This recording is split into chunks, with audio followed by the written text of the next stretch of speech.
Ever wondered what it's like to navigate the world of STEM as a woman? Welcome to Dear Woman in STEM, a glimpse into the diary of a Black woman in STEM. Myself, Lilian Judy. As a plastics engineer and a voice for women in STEM, I'm here to inspire and keep it real with you. I explore the multifaceted experiences of women in STEM, from my personal achievements and work challenges to my friendships, finances, and so much more. This is Dear Woman in STEM. Let's get started. Welcome to another chapter of the Dear Woman in STEM podcast. And I'm your wonderful host, Lilian Judy. I'm so excited to be back with you guys. Today's episode is a very special one to me. It's very dear to my heart. I think I say this for every episode. No, but seriously, this one is very important to me. I want to start off by sharing this poem, right? It's just a short part of a poem, actually. It's by Robert Frost. It says, 2 roads diverged in a wood, and I took the one less traveled by, and that has made all the difference. I was working on an essay sometime in 2015, and I remember I stumbled upon this poem, and it reminded me of high school, because we actually studied this poem in high school. So all my high school friends who are listening, I hope you guys really paid attention in English class, because when I read it, I was like, oh wait, Robert Frost. Yeah, I remember. And truth be told, this poem actually kind of is a summary of my life. I feel like I took the road less traveled and it really has paid off. So I thought it was very fitting. Anyways, so May is Mental Health Awareness Month, and I thought it would be very fitting to dedicate a whole episode to mental health, right? Sharing a lot about that and what that looks like from my perspective as a Black woman in STEM, right? So the month of May is dedicated to mental health, and there's a lot of awareness that is raised during that time, and people talk about mental health, behavioral health, and a lot of conversations to reduce the stigma that surrounds mental health. And I will say that for me, the first time that I ever thought of mental health, I immediately thought of someone needing to take pills, and that's really, it was just a really negative light that I had about that. And I remember in college, I was one of the semesters, I don't know what year of my program I was in, but I remember one semester I found myself, it was in the winter, and I found myself not wanting to get out of bed, not wanting to go to class, not wanting to do anything. I just wanted to be in bed, right? I had no motivation to do anything. I had no desire to leave my bed. I would probably just get up, go make a cup of tea, and then come back. And that was my routine. And that was one of those times where I was probably really going through it and probably was experiencing some type of mild depression. And I didn't have the language for it then. And honestly, looking back now, that's one of the things that I really wish I took advantage of as a college student. Because when I started paying for therapy for myself, I realized, I was actually getting this thing for free in college, and I didn't realize it. And I just wasted it. I didn't know I was actually paying for it and my fees and stuff, but I never took advantage of it. So if you're in college right now and you're listening, make sure you find out if your school offers this. I think a lot of schools do that.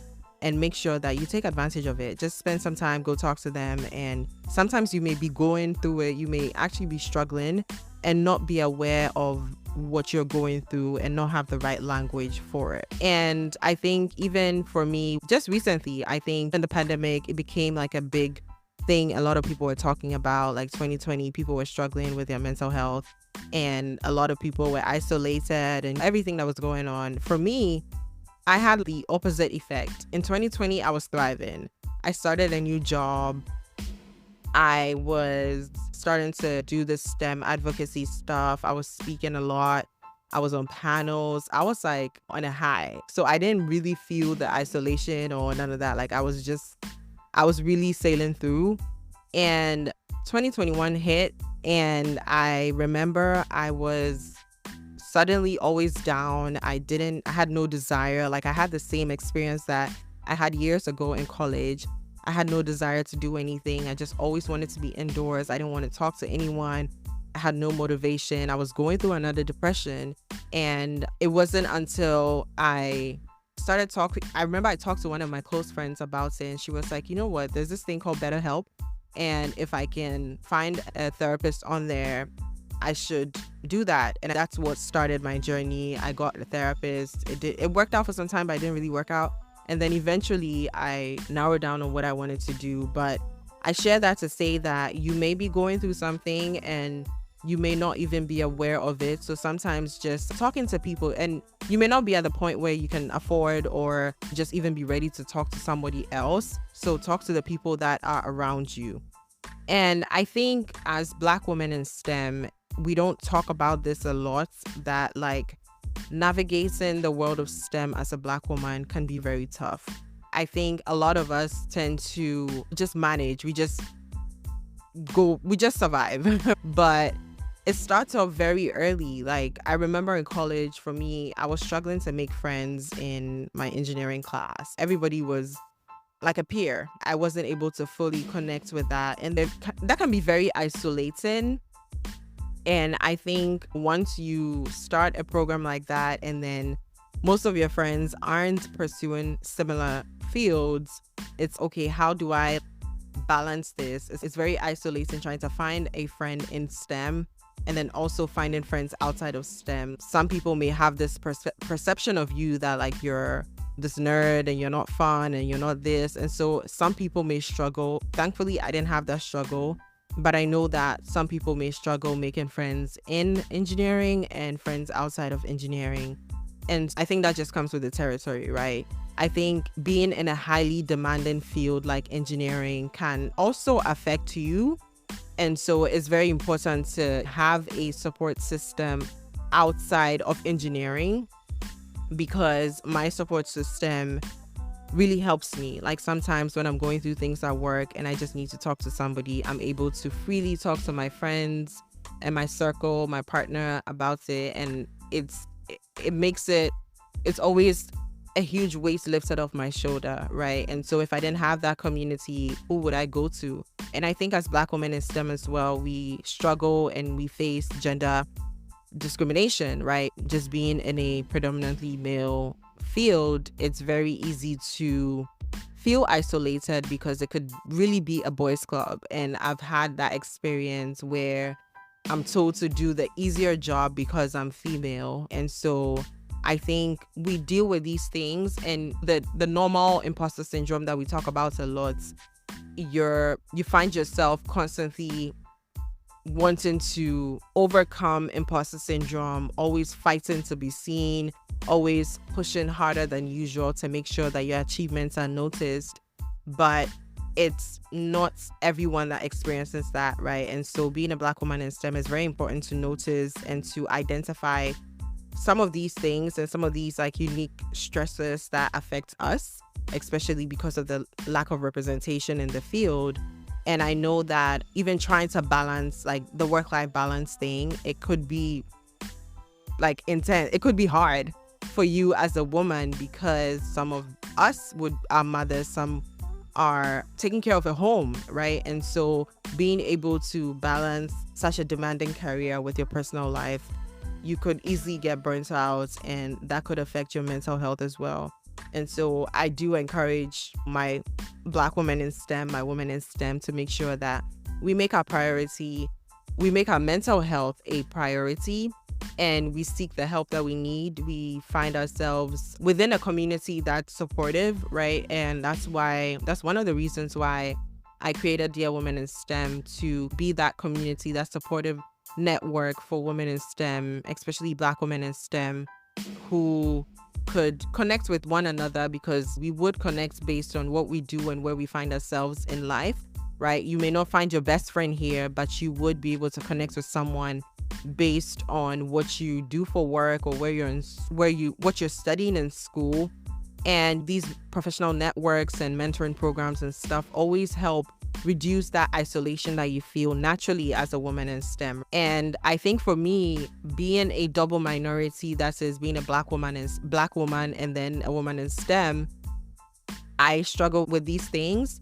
But there's also that added layer for me being an immigrant, right? I walk into rooms and I have an accent, and then that's always what starts the conversation. And so I found myself code switching a lot, which is when you change your appearance or the way you sound to assimilate into a culture or to impress others or whatever. And so for me, being a triple minority, if I can call it that, I found myself code switching a lot, especially in the workplace and even in school when I was in college. And it started to affect me in the sense that I felt like a fraud. I felt like I had multiple personalities and I was always constantly changing my identity just to fit in, because it felt like the way I sounded wasn't acceptable. And so these are just some of the things that we struggle with. And when we talk about mental health, these are some of the things that can actually affect your mental health if not handled properly. When you talk about your mental health, it's very easy for someone to think that it looks a certain way. But for me, I think my struggles with mental health have looked different in different seasons of my life. I strongly remember in 2015, I was supposed to be graduating with my bachelor's degree, and I was rather graduating with an associate's degree. And for the longest time, it was something that always made me not like graduations, right? I think even up until my final graduation from my plastics engineering degree, I didn't like graduations because I equated graduations to shame, because it's okay, everybody is seeing you post graduation pictures, but they don't really know what you're graduating with, right? They're probably assuming you're graduating like everybody else that you graduated high school with. You're graduating in 2015 because that's what's supposed to happen. And so I think it was always this like stark reminder that my story was different, no matter how many times that I tried to tell myself something different. But the reality is, the more that I opened up about these school struggles and I started talking more about my STEM journey and doing a lot more STEM advocacy, I realized that I was able to manage and take my power back. And so all those feelings of inadequacy and what the world thinks about me and just my vulnerabilities, it helped me take back that shame that I thought, the power that shame had over me.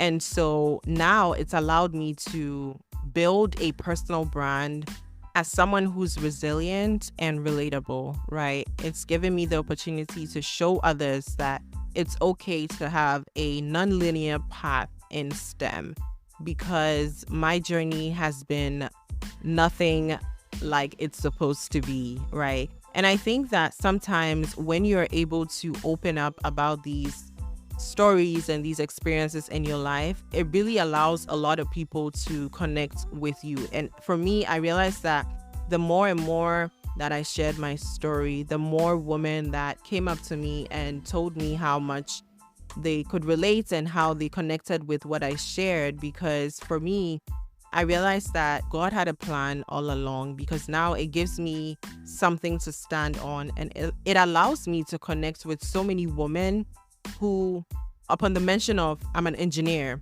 they would automatically put you in a category of, oh, she's really smart, she's probably never failed a class before, blah, blah, blah. But when they listen to my story, they realize that no, she's not what I think she is, or she's not who I think she is. She's actually human. She's actually relatable. She's actually someone that has been through something. And so it allows them to connect with me because of my story.